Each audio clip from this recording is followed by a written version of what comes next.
This is my true story. I gave my son everything I had: time, money, and love. I built him a home with my own two hands, believing it would one day become a place of peace for both of us. But one evening, he looked at me and said, "You're old and useless." The words cut deeper than any knife. I didn't argue.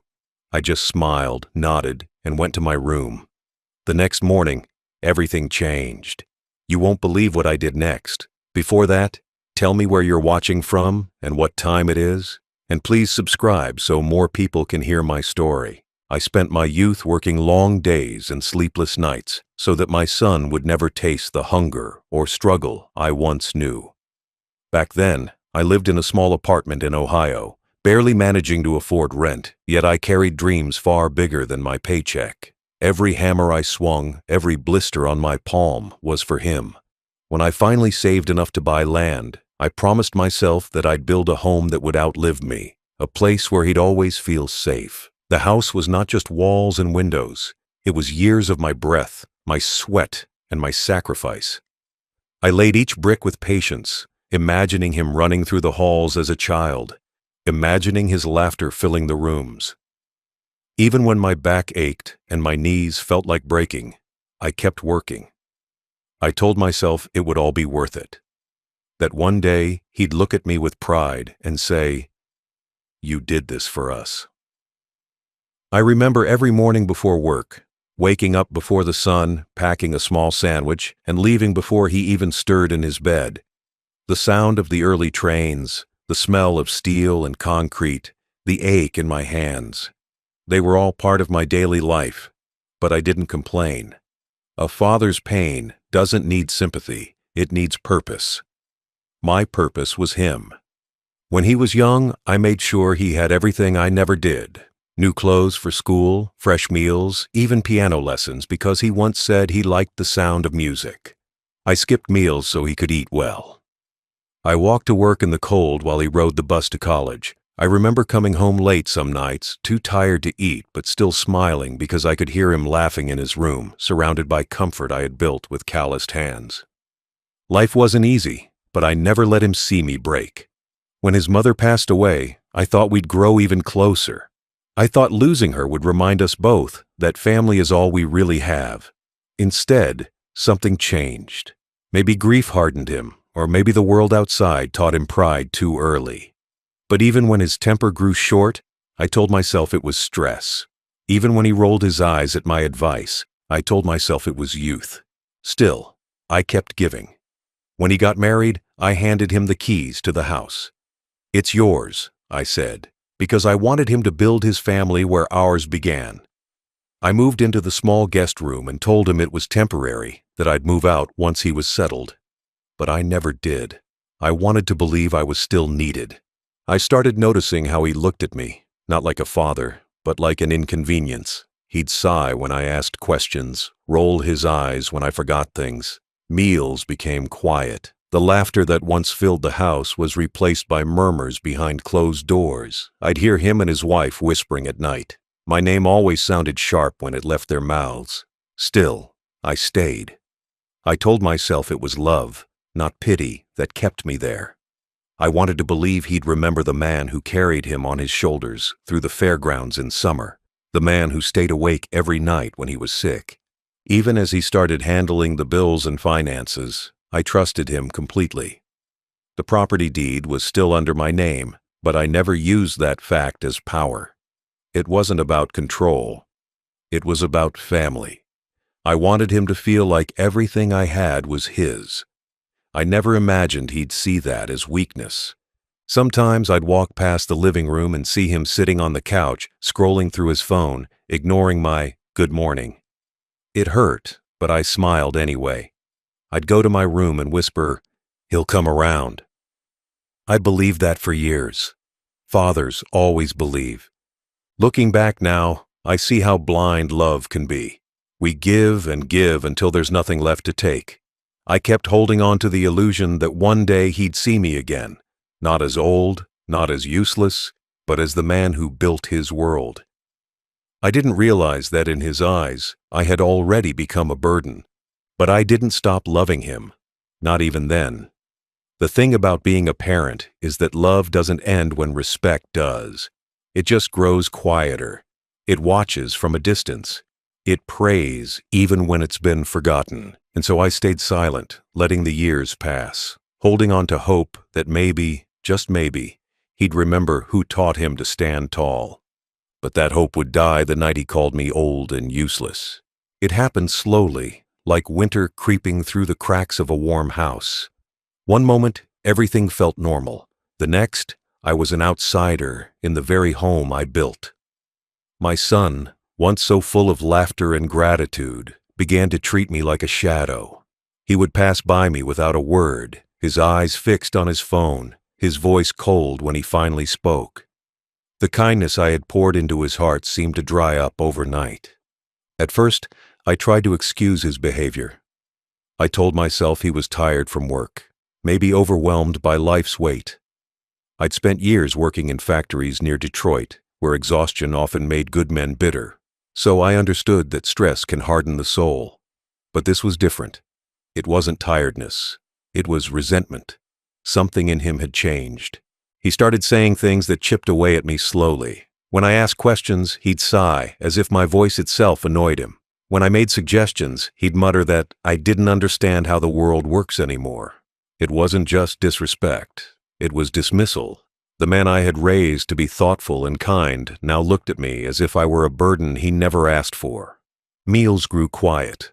The dining table that once echoed with laughter now sat in heavy silence. His wife avoided eye contact. Sometimes she'd whisper in the kitchen, her tone sharp, her words hushed, but I could tell they were about me. He's too old. He slows us down. He's always around.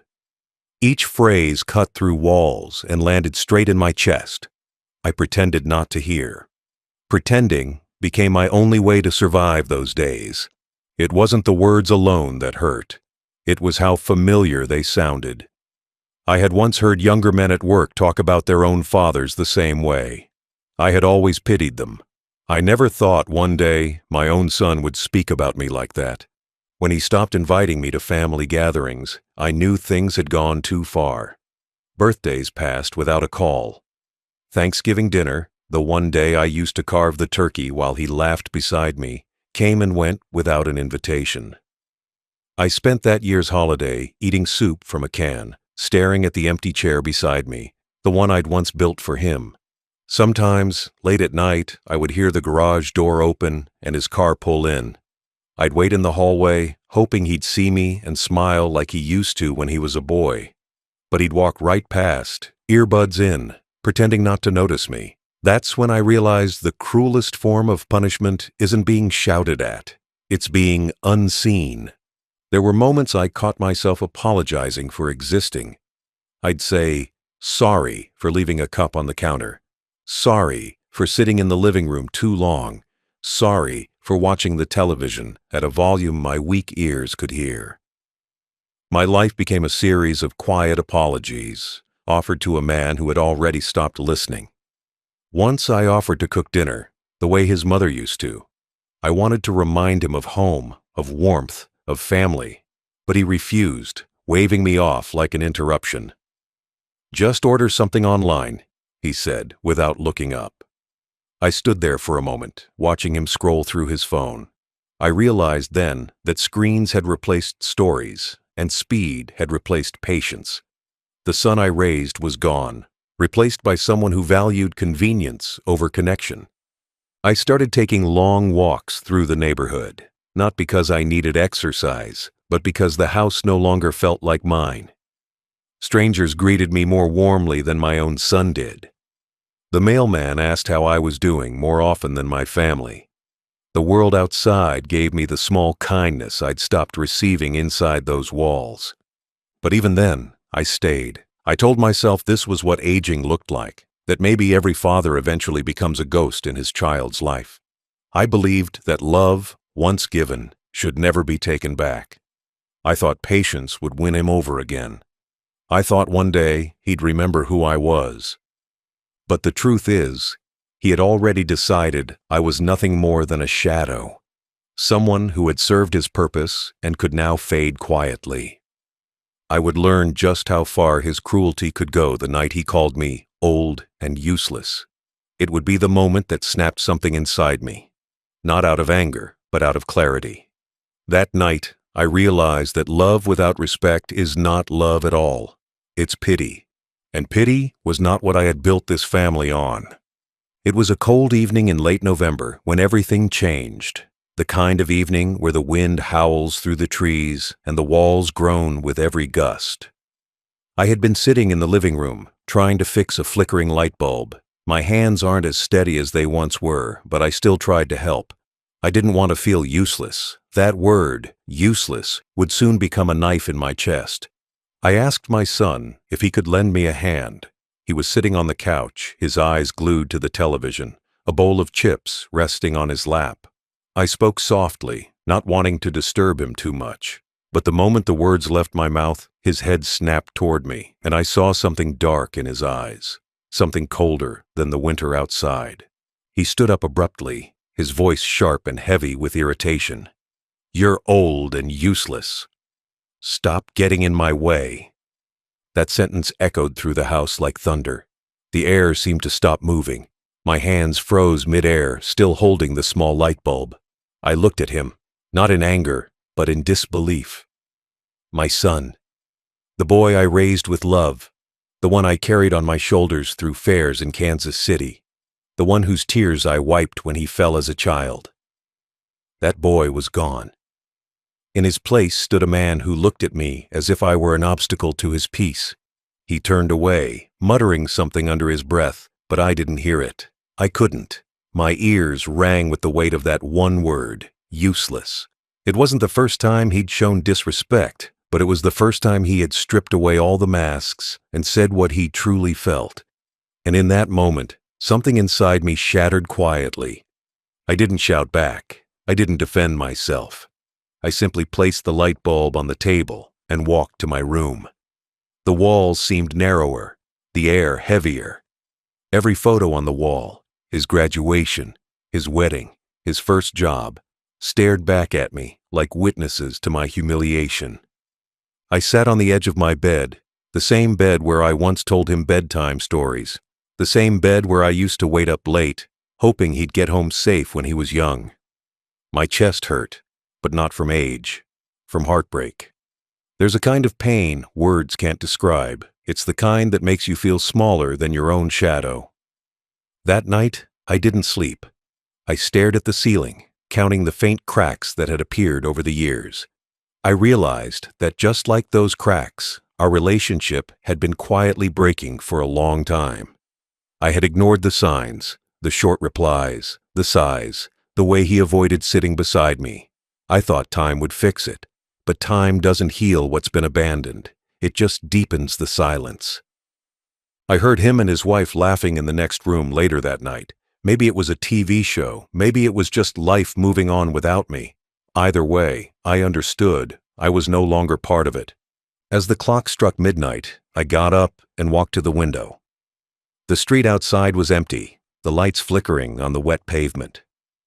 I watched the snow begin to fall. Soft, slow, endless. I realized that winter had arrived early this year, not outside, but inside my heart. I thought about leaving right then, packing a small bag and walking out without a word. But I stopped myself, not out of fear, but out of calm understanding.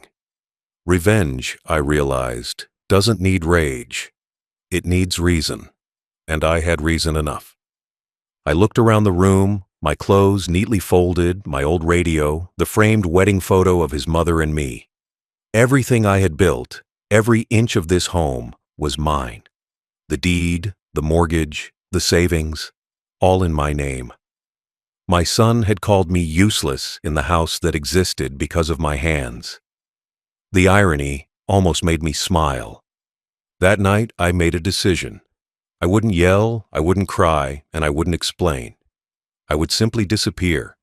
And when I did, he would finally understand the value of everything he had taken for granted. As I turned off the light and lay back on the bed, I whispered softly to myself, "He will learn." It wasn't a curse. It wasn't bitterness. It was truth, a truth that would unfold soon enough. That night felt longer than any I had lived through in my 72 years. The house was silent, but my mind wasn't. Every word my son said replayed in my head, sharp, cutting, echoing through every memory I'd ever built in that place. "You're old and useless." I whispered it under my breath, just to hear how it sounded coming from my mouth. It didn't sound like something a son should ever say to his father. I sat at the edge of my bed, the lamp beside me flickering weakly. My hands trembled, not from age, but from heartbreak. Around me, the walls were covered with reminders of everything I'd done for him. His high school diploma framed neatly, photos from our trip to Lake Michigan, and the certificate from when I helped him start his first business. Every memory had been a piece of my pride. Now, each one felt like a cruel reminder of how blind love can make a man. The clock ticked endlessly. I couldn't eat. I couldn't close my eyes. Every time I tried, I saw the little boy he once was. The boy who used to run barefoot across the yard shouting, "Daddy, look!" The boy who cried when he scraped his knee and refused to sleep without me sitting by his bed. That boy was gone, replaced by a man who looked at me as if I were just taking up space. It's strange how silence can weigh more than sound. I didn't hear him come home that night. I didn't hear his wife talking in the kitchen. All I heard was the sound of my own breathing. Heavy, uneven, tired. I realized then that I had spent my entire life giving, and now, when I needed just a little warmth, there was none left for me. I thought of leaving that very night, just walking out the door and never coming back. But where would I go? I had no one left. My wife was buried years ago, my friends had all drifted away, and my relatives only called during holidays. I looked around the room and realized that even though I was surrounded by everything I had built, I had never felt so completely alone. But the longer I sat there, the more my sadness turned into something sharper, not anger, but clarity. I realized that silence was killing me faster than age ever could. My love for my son had blinded me, made me tolerate things I never should have. I thought that by staying quiet, I was keeping peace in the house. But peace built on humiliation is not peace. It's surrender. I stood up and walked to the dresser. Inside was a small box of documents I hadn't touched in years. Deeds, receipts, papers that carried the weight of my entire life's work. I spread them on the table and stared at them under the dim light. The house, the land, the savings account. Every single thing was still in my name. He had never bothered to check. He assumed, like most people do when they grow arrogant, that I had no power left. But I did. As the night deepened, I felt the exhaustion leave my body. I made myself a cup of tea, not because I was thirsty, but because the act itself reminded me that I was still capable of something. The steam rose from the cup, fogging my glasses as I stared out the window.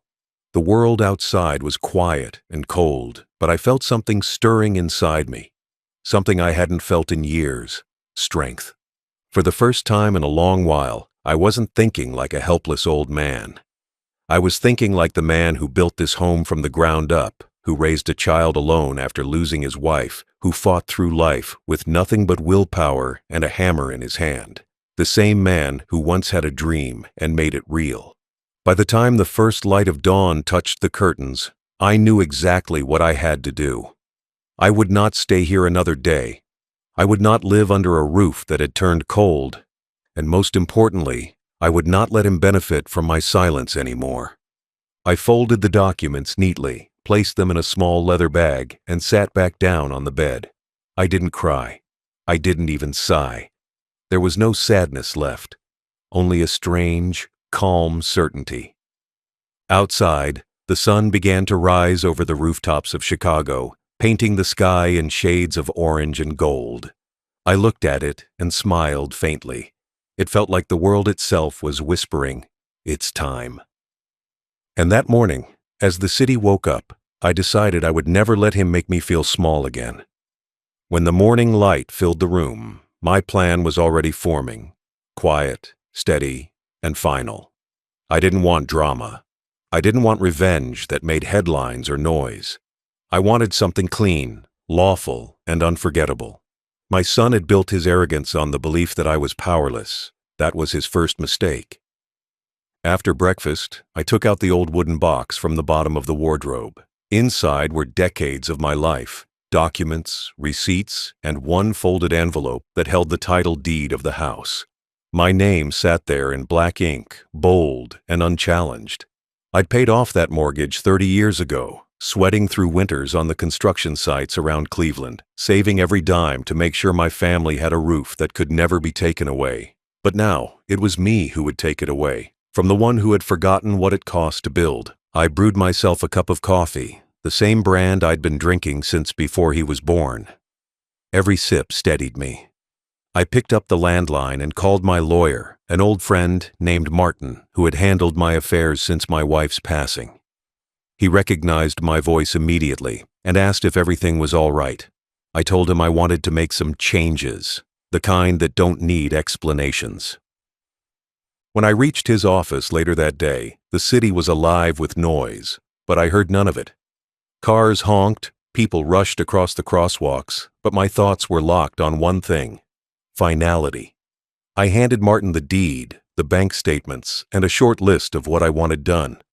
He looked at me for a long moment, understanding everything without me having to say a word. He asked if I was sure. I nodded once, the kind of nod that ends chapters. We went through every paper slowly, carefully. The legal language sounded cold, but to me, it was liberation. I could almost feel the weight lifting from my shoulders as we drafted the transfer. I wasn't doing this to punish my son. I was doing it to remind him that every empire can crumble when built on disrespect. By noon, the papers were ready. My lawyer had arranged a discreet meeting with a trusted buyer, a retired couple looking for a quiet home outside the city. The price was fair, the transaction clean. I didn't want more money. I wanted peace.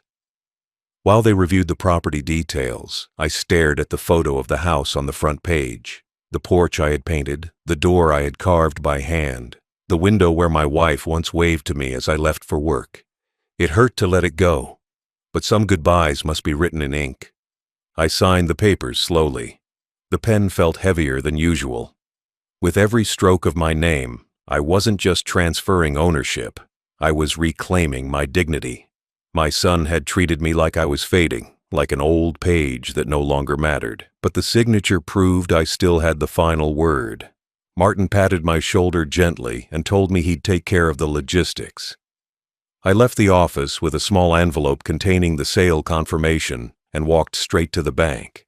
I opened a new account under a different address, far from the one that had become my prison.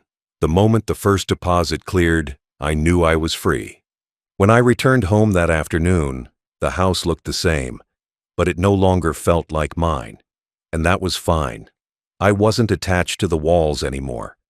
I had already detached my spirit from them the moment my son called me useless. The furniture, the photographs, the memories, they were all ghosts now, belonging to a past version of me that had loved too blindly. He came home late that evening, tired from work. He didn't even notice the envelope on the kitchen table addressed to the current occupant. Inside it were my keys, the last piece of myself that tied me to him. That night, I packed only what mattered: a few shirts, a photo of my wife, the small pocket watch she had given me on our 40th anniversary, and the bank envelope. No noise, no anger, just purpose. As I zipped the suitcase, I paused and looked around one last time. The living room where we had celebrated birthdays, the hallway where his first steps echoed, the garden where his mother once grew roses, all of it became still. I realized that love had built this house, but pain had emptied it. By the time the moon rose, the plan was done. The sale was in motion, the money was secured, the documents were sealed. And I, the man he called useless, had quietly changed everything he thought he owned. The next morning, I would walk out the door, and for the first time in years, it wouldn't hurt. Because sometimes, to teach someone the value of love, you must show them what life feels like without it. The morning I left, The sun had barely risen over the rooftops. A soft orange light stretched across the curtains, painting the room in a quiet glow. It was the same kind of morning I had once loved, the kind that felt full of promise. But this time, it carried only farewell. I moved through the house slowly, my footsteps careful, almost reverent. Every creak of the floorboard seemed to whisper memories. I touched the dining table where my wife and I once shared coffee before work. I brushed my hand over the door frame that still had my son's childhood height marks scratched into the wood. Everything inside those walls had once meant life. Now it was just noise trapped in wood and paint. My suitcase was light, deliberately so. A few clothes, my old pocket watch, my wife's photograph, and the folder with the house sale documents. Nothing else. I didn't want to take memories that would weigh me down. The air was crisp, the kind that smells of new beginnings, but still carries yesterday's chill. My son was still asleep when I walked past his room. For a moment, I stood there, watching the door. I could hear his faint snoring. It struck me how even the sound that once comforted me now felt foreign, detached. This was no longer my home, and I no longer owed it my presence. Before leaving, I placed the house keys on the kitchen table inside a plain envelope. I didn't leave a letter, no explanation, no guilt, just the keys and silence. I wanted him to learn the truth not through my words, but through absence. I walked out the front door quietly, closing it without a sound. The cold morning air hit my face, sharp and alive. For the first time in years, I felt free. I didn't turn back. I didn't look at the garden, the windows, or the porch swing. Some goodbyes are meant to be faced forward. As I stepped into the taxi waiting by the curb, I told the driver to take me to the lawyer's office. The road stretched ahead, empty, golden, with sunlight. I didn't realize until then that freedom doesn't always come with joy. Sometimes it comes with quiet tears you don't let fall.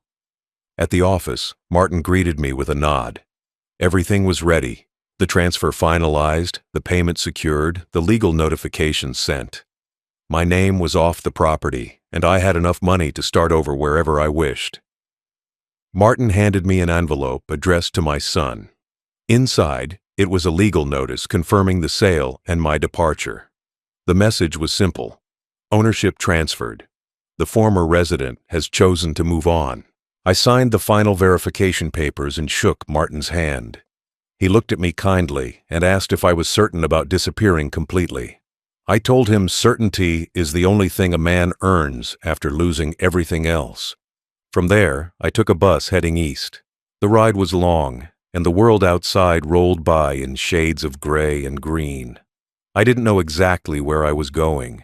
Maybe Maine, maybe North Carolina, somewhere with quiet streets and sea breeze. I just wanted peace, not plans. As the city faded behind me, I felt something lift from my chest. The weight of years spent waiting for kindness that never came. I stared out the window, watching small towns and gas stations pass like ghosts of another life. I realized that leaving doesn't always mean running away. Sometimes it means finally walking toward yourself. That night, I checked into a small motel by the roadside. The bed was thin, the air conditioner rattled, and the sheets smelled faintly of detergent. But it was the best sleep I'd had in years. No shouting, no shame. Just silence. I imagined my son returning home that evening, fumbling for his keys at the front door, only to realize the lock had changed. I pictured the confusion turning to anger, the disbelief when he saw the lawyer's envelope on the table. I didn't smile at the thought. It wasn't satisfaction I felt. It was closure. He had called me useless, yet the house he lived in had stood on my backbone. He had laughed at my age, forgetting that the hands he mocked had built every inch of his comfort. Now he would have to stand on his own, truly alone. When I closed my eyes that night, I felt a strange calmness wash over me. The kind that comes when you've made peace with your pain. I didn't need to say goodbye to him, because some words lose meaning when hearts stop listening. I had given him everything a father could, and now, finally, I had given him the one thing he needed most, my absence. And somewhere deep inside, I knew he would miss it forever. By the time my son returned home that evening, the sun had already dipped behind the rooftops. The world outside was calm, but inside that house, the one he thought he owned, a storm was waiting. He parked his car in the driveway, humming, as if nothing in life could touch him. Maybe he'd had a good day at work. Maybe he'd spent the afternoon laughing with his friends. He didn't yet know that the ground beneath him had shifted forever. When he reached for his keys, the first crack in his illusion appeared. The key wouldn't turn. He jiggled it once, twice. Nothing. He frowned, trying again, his impatience growing. The metal refused to give. That was the moment when control began slipping through his fingers. He knocked on the door, thinking perhaps I had locked it from the inside. He had no idea that I was miles away by then, sitting in a quiet motel room with a cup of tea and a view of the highway. After several minutes of struggling, he checked his phone. There were missed calls, all from a number he didn't recognize. He opened his email next and saw it. A formal message from my lawyer. The subject line was simple and cold. Notice of ownership transfer.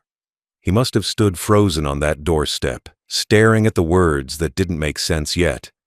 He probably opened the attached letter right there, the porch light flickering above him. And as his eyes ran across the lines, reality must have struck like a hammer. This property has been legally sold and transferred. The previous owner has chosen to relocate. Access privileges are no longer valid. The arrogance that once filled his chest must have crumbled into disbelief. He had thought I was weak, too tired to fight back. But the pen had done what my silence never could. He called my phone that night, over and over again. Each ring echoed in the room where I sat, but I didn't answer. Some calls are meant to stay unanswered. After a while, he stopped trying. The next morning, he went to my lawyer's office in Detroit, demanding answers. The secretary recognized his voice instantly, loud, commanding, desperate. But my lawyer had been prepared for that moment. He handed my son a folder sealed in brown paper. Inside, it was a final letter from me, written weeks earlier. It wasn't long, just a few lines. You told me I was old and useless. So I used what you forgot. My name, my rights, my voice. The house is gone, but so am I. Find your worth without mine. When he finished reading, he sat there for a long time, his pride bleeding into silence. The man who had once laughed in my face now couldn't look anyone in the eye. I heard later, through a neighbor who called me weeks after, that he stood outside that house for hours the night I left. He didn't shout. He didn't curse. He just sat on the porch steps, staring at the empty windows. The same windows I had once cleaned with care. The same porch I had built with my bare hands. He must have realized then how quickly power changes hands. One moment, he was the master of the house. The next, he was the stranger outside its gate. The news spread through the neighborhood quickly. Some people pitied him. Others whispered that he had brought it on himself. A few even called it justice. Quiet, perfect justice. Meanwhile, I lived in peace, far away in a small rented apartment near the coast. I didn't own much, but I owned myself. Every morning, I brewed my coffee, watched the seagulls, and let the ocean wind remind me that life could be calm again. I didn't need revenge to feel satisfaction. I didn't need applause. My victory was quiet, the kind that only those who've been humiliated truly understand. The house he once ruled was now occupied by a new family. Children's laughter filled those halls again, the sound that had vanished long ago. That home finally felt alive once more, but without the poison of pride. As for him, I never saw him again. I didn't block his number, but I never picked up either. Each missed call was a reminder that distance can teach what words never could. I had vanished, just as I planned, leaving him with the only thing he once told me I was, space. And now, he finally understood what it meant to live without me in it. When I left, I didn't leave a trail, no forwarding address, No bank notifications to the old house. Not even a trace of mail. I disappeared the way light fades at dusk, slowly, then completely. The first bus I took headed north along the highway that led out of Chicago. I didn't have a destination, only a direction. Away. Away from disappointment, away from the walls that heard too many cruel words. I sat by the window, watching the city shrink into distance, replaced by endless fields and quiet skies. For the first time in years, I didn't feel trapped. I carried nothing of value, but I carried freedom. Something money could never buy. In my pocket, I kept one folded photograph, my late wife standing by the porch of that same house I'd just sold. Her smile looked like forgiveness. I whispered to her picture that I was done with pain, that I was walking toward peace. By afternoon, I reached a small coastal town called Bar Harbor, Maine. The air smelled of salt and pine. The streets were lined with wooden cottages and quiet cafes where strangers still smiled at one another. It wasn't much, but it was enough. I rented a small room above a bakery. The landlady, a kind widow named Mrs. Turner, offered me a warm meal and asked no questions. That night, I slept better than I had in a decade. Over the following weeks, I began to rebuild myself, not the man I was before, but the man I'd buried under years of humiliation.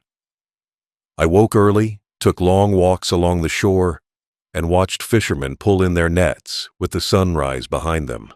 Sometimes I'd buy a cup of coffee from a diner near the harbor and sit by the window, watching families laugh and share breakfast. It didn't make me sad anymore. It reminded me that kindness still existed somewhere in the world. The money from the house sat untouched in a separate account. I didn't want it for comfort. I wanted it for security, the kind that comes from knowing no one could take it from me. Every dollar felt like a boundary between me and the past. I didn't speak to my son again. Not because I hated him, but because forgiveness can't live where respect is dead.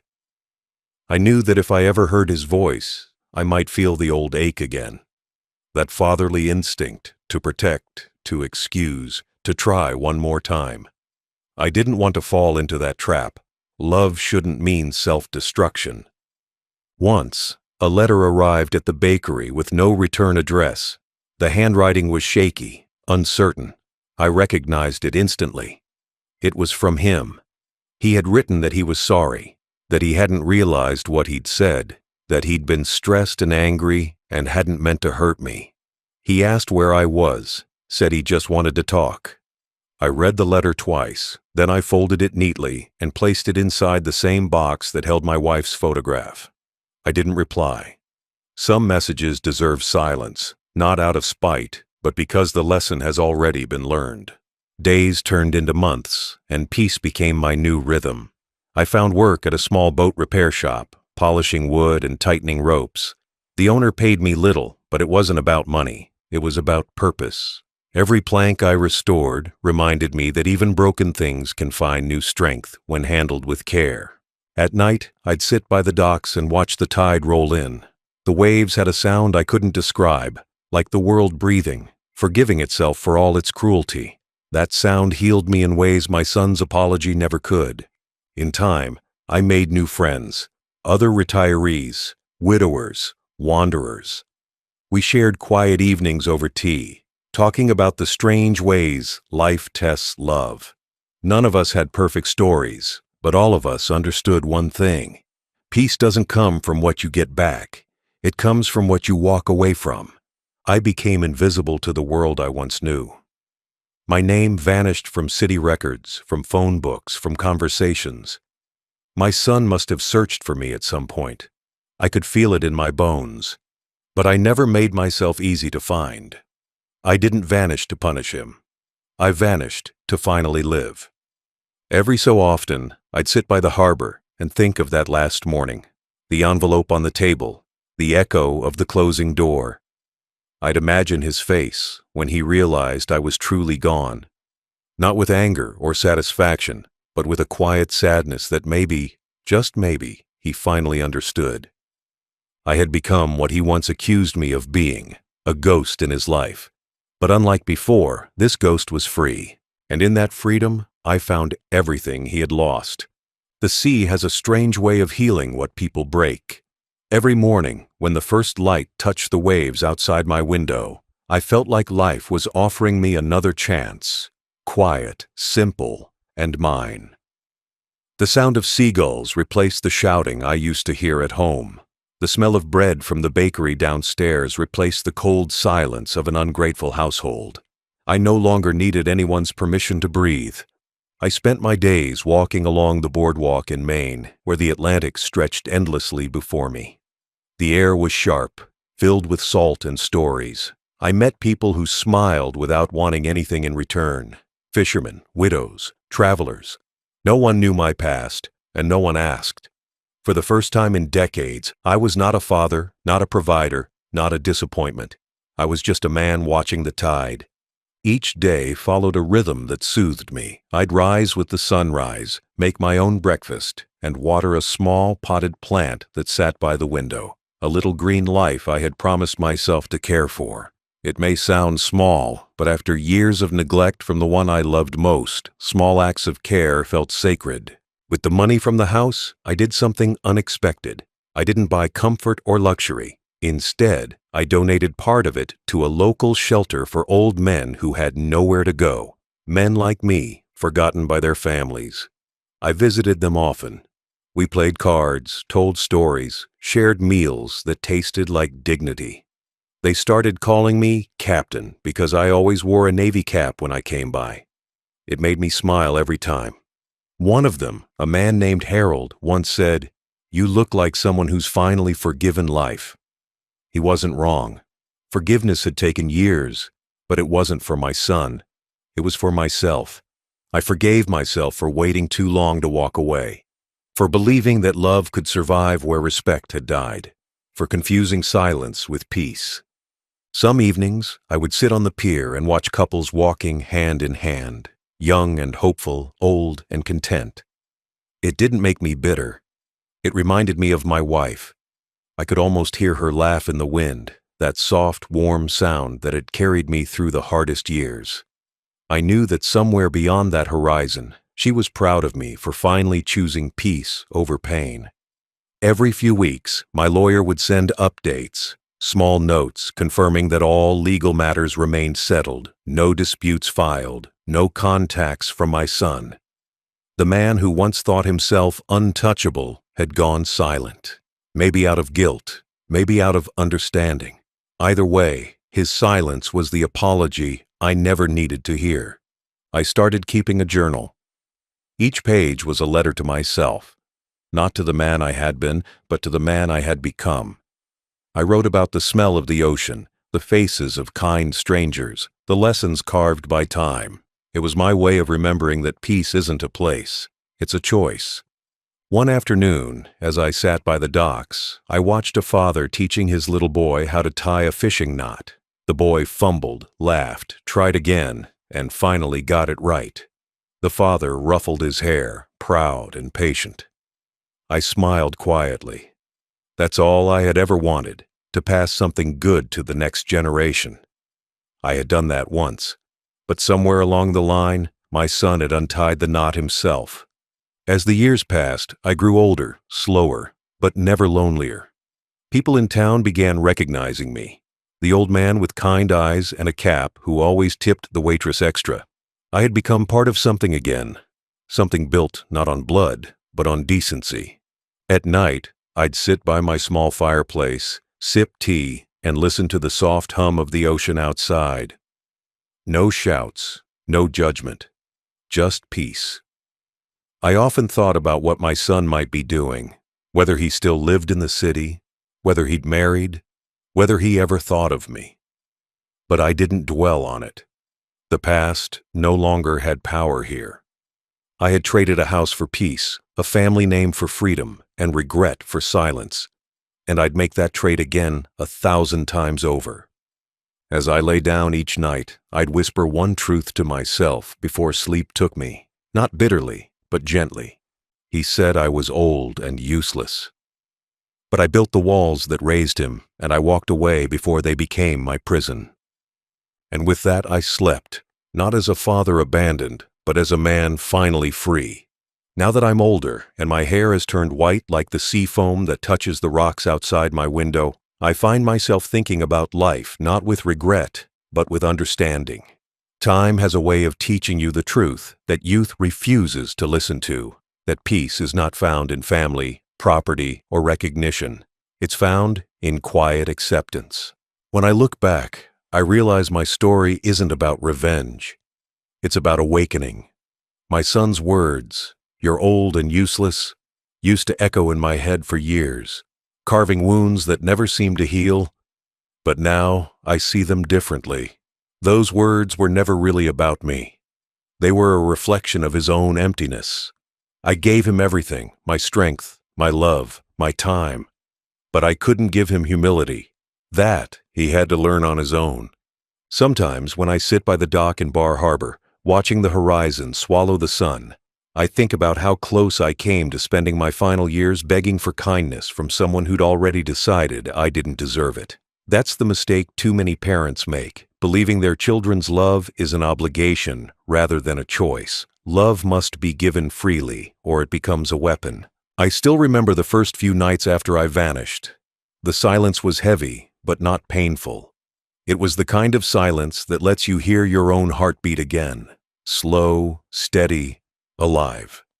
I realized then that solitude isn't loneliness when it's chosen. It becomes sanctuary. I built that house with my own hands, and I sold it with the same hands. It wasn't an act of revenge. It was a declaration that I still had power, even when the world told me I didn't. People often mistake kindness for weakness, but they forget that silence can roar louder than shouting. Over the years, I've met many souls like mine, men and women who gave everything to their families only to be cast aside like worn-out furniture. They come to this town too, looking for peace by the sea. We sit together sometimes, sharing stories that all sound the same, stories of sacrifice, betrayal, and the quiet dignity of walking away. We don't cry anymore. We've already shed every tear we had. Now we just sit in the stillness and smile at how life always finds a way to balance itself. There's a quote I once read in a book left behind at the diner. Freedom begins the day you stop explaining yourself to those who never cared to understand you. That line stayed with me. I stopped trying to make anyone see my pain. I stopped defending my choices. The moment I walked away from that house, I didn't just leave behind four walls. I left behind the need to be forgiven for existing. Sometimes people in town ask me if I miss my son. My answer always surprises them. I say, yes, but I don't miss who he became. I miss who he was before pride replaced his heart. And that's the truth. I still love him, but from a distance. The same way you can love the ocean while knowing it can drown you if you get too close. I've kept one photo of him, a small one, from when he was a boy, sitting on my shoulders at a baseball game in Boston. His smile was wide, his hands gripping my head like I was the tallest mountain in the world. That's the version of him I carry with me. The rest, the man who yelled, the man who mocked, I left behind with the house. Now my days are filled with things that ask for nothing and give everything. The sea, the wind, the laughter of strangers, the taste of warm coffee, the peace of my own company. That's enough. I've learned that sometimes the best revenge isn't destruction, it's disappearance. It's living a life so full and calm that those who hurt you can never reach that peace themselves. I've grown old, yes, but never useless. My hands still work, my mind still remembers, and my heart still beats with gratitude. I don't wait for anyone's call, don't check for letters that will never come. I've already had my closure. Before I sleep each night, I whisper one last truth into the quiet. He said I was old and useless. But I built him from my youth, raised him from my strength, and taught him what love looked like. If he couldn't see it, it's not my failure. It's his blindness. And then, with the waves humming softly outside my window, I close my eyes, not with anger, but with peace. Because I've learned that the loudest revenge of all is living well after they expected you to crumble.